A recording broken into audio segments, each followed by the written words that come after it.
Finally પહોંચી ગયા છીએ. શાકભાજી માટે બેસ્ટમાં બેસ્ટ, અને આ શાક કોઈએ ન ખાધું. ઘણા બિચારા ઢબો ઢસ થઈ ગયા. સીતાજીનું ફળ. હા, એકદમ મધ જેવા મીઠા. જય માતાજી મહાદેવ. તો રેડી થઈ ગયા છીએ અને આજે મમ્મીને શીતળા સાતમનું વ્રત છે, એટલે શ્રાવણ મહિનો છે એટલે મંદિરે જઈએ છીએ. હું ને મમ્મી રેડી થઈ ગયા છીએ, હવે જઈએ છીએ મંદિરે. ઘરે શીતળા માનું સ્થાપન થઈ ગયું છે.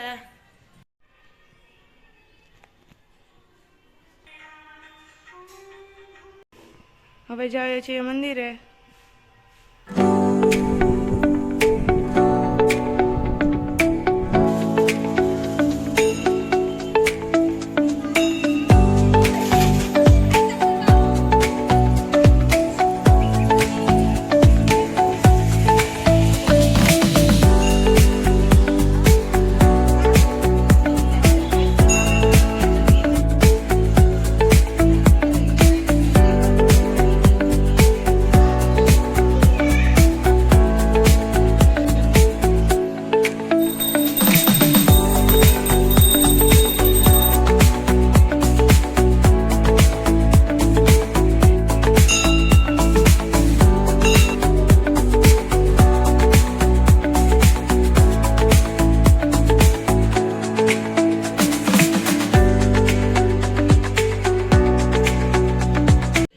મમ્મી સીતરામાની વાર્તા મોબાઈલમાં સાંભળે છે.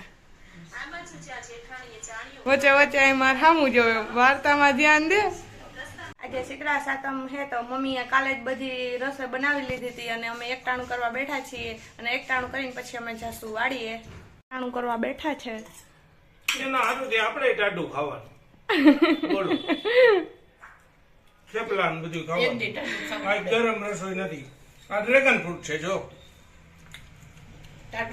ડ્રેગન ફ્રૂટ લઈ આવ્યો તો આ છોકરી હાટું ખાતી નથી.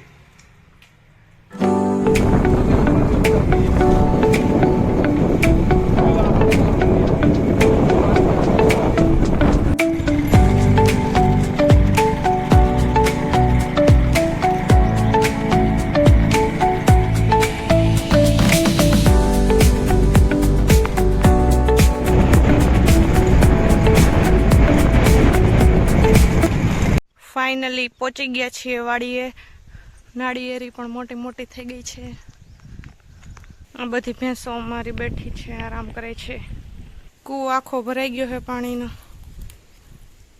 ભાઈ કહેતો તો ને આમાં નાવા આવવું છે. નાવા આવવાનું હવે થઈ ગયો, ઉપર પાણી આવી ગયું છે પપ્પા. કૂવામાંથી માતાજીની મૂર્તિ ને ત્રિશુલ નીકળ્યું છે. હું તારો હો મહાદેવ ને ચડાવવા ફૂલ ઉતારો.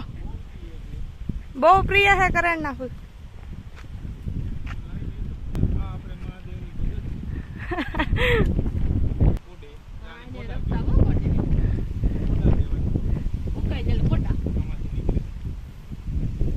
દેખાડો તો.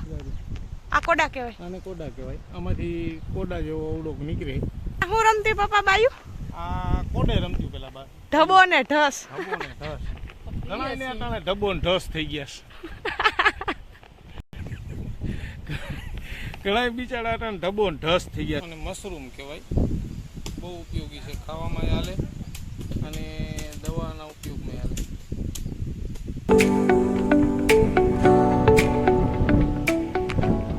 નહીં એવી ખાટલી. અહીંયા એક કુવાર પાઠું વાવ્યું હતું ને એમાંથી કેટલા બધા કુવાર પાઠા થઈ ગયા.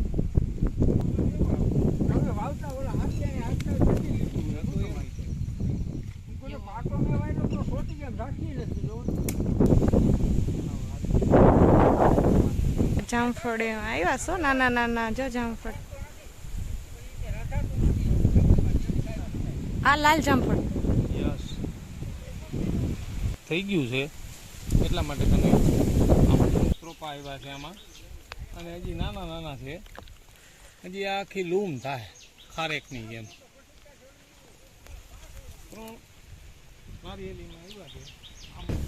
આ દાડમડી છે. દાડમ હશે કોક દાડમ. આ લાલ છે ને એમાં દાડમ આવે. નાનકડું દાડમ આવ્યું છે. આ આ છે ગુવાર ઉતારીશ મમ્મી. આ એક આ ટમેટીની વાવી છે, અખતરા પૂરતી છે. હવે જે થાય ઈ મોટી થાય ત્યારે હું તમને બીજા લોગમાં બતાવીશ કે આમાં કેવો ફાલ ને ટમેટા આવે છે. અને આ મરચી છે, મરચીનો રોપ કર્યો તો ઘરે, અને આ ટમેટીનો રોપ તૈયાર લઈ આવ્યા છેલ્લે ભાઈ. એમાં હું કે બધું વાવેતર કરતા 1 મણ દાણા આપણે 20 કિલો દાણા વધ્યા. એટલે આમાંની દિવાળીએ છે પાક. મેં કીધું છોકરા ઓરા ખાય એટલા માટે આ નાખી દેવાની દાણા એ સાથે વાવી દીધા. આ નારિયેળી હજી નાની છે, આ 15 રોપા વાવ્યા છે. આજે વર્ષથી વધ્યું છે, ઓના કરતાં નાની છે.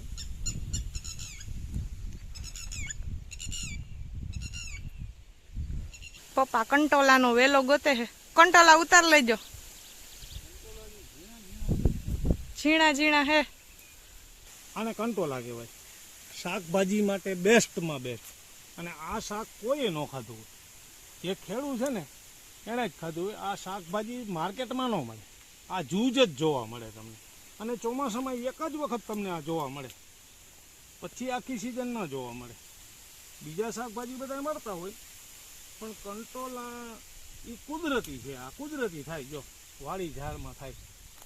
આ બધી વસ્તુ કુદરતે અને નેચરલી બનાવેલી છે. આ સીતાફળ છે, એક મારા હેઠાની પાળે ઉગ્યું છે. અને સીતાફળ હજી નાના છે, પણ પાકે ને ત્યારે એકદમ મધ જેવા મીઠા થાય. કારણ કે આ કુદરતી વાતાવરણમાં નહીં દવા કે નહીં કોઈ ખાતર, યુરિયા, ડીએપી, એટલે આ નેચરલી કુદરતી વસ્તુ છે. આ રામફળ કહેવાય આને, સીતા કહેવાય. જો કેટલા છે આમ જો સીતાજીનું ફળ. હા, રામફળ જો છે. ઉપાડ્યું પપ્પા તમે, ખડ ઉપાડ્યું. જો મારી મમ્મી ઊભી વાટ જોવે. તુરી આવ્યા છે વેલા. માંડવીનું 56 નંબરનું બી વાવ્યું છે. આ 39ની જાત જ છે, એનું સુધારેલું બિયારણ છે. પણ એ ખર્ચું છે. અને આ 5-7 દિવસની માંડવી થઈ છે. તમે જોવાનું બંધારણ અને સૂર્યનું પ્રમાણ તો તમે જોઈ શકો છો. જો બરોબર છે. હું તમને એક થોડું ઉપાડીને બતાવું. 5-7 દિવસની માંડવી થઈ છે. આ જો એનું બંધારણ.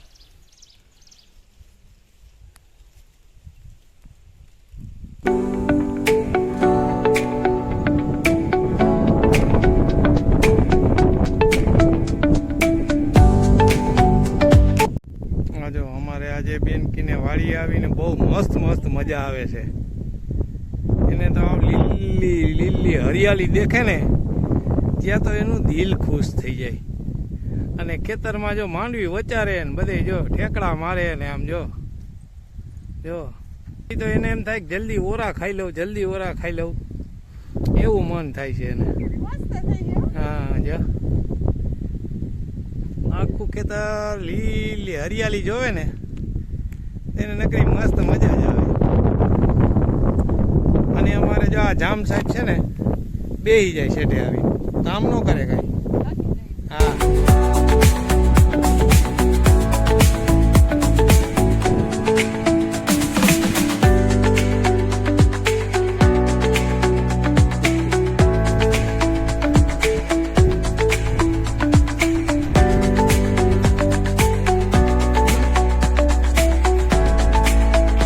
અમારું ગોડાઉન છે, બધો માલ પડ્યો છે હજી.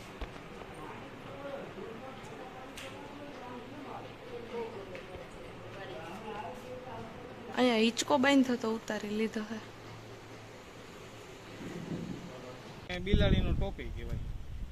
આ બધી ખાવામાં ઉપયોગ થાય, પણ આ કેવો હોય કેવો નહીં કેમ ખબર. એટલે લેબોરેટરી કરવા લઈ જાવ છે કે ખાવા માટે ઉપયોગી થાય કે કેમ. મમ્મી ને પપ્પા બે બિલી ઉતારે છે શંકર દાદા હાટું.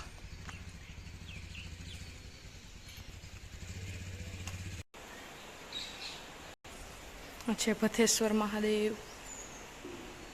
ભથેશ્વર મહાદેવનું મંદિર બહુ પૌરાણિક મંદિર છે. ઈસવીસન 1/12/1980ની અંદર આની સ્થાપના થઈ છે. બહુ જૂની નદી કહેવાય એમ છે કે 3 દિવસ મધની નદી હતી. એને લીધે આ નદીનું નામ મધુવંતી રાખવામાં આવ્યું છે.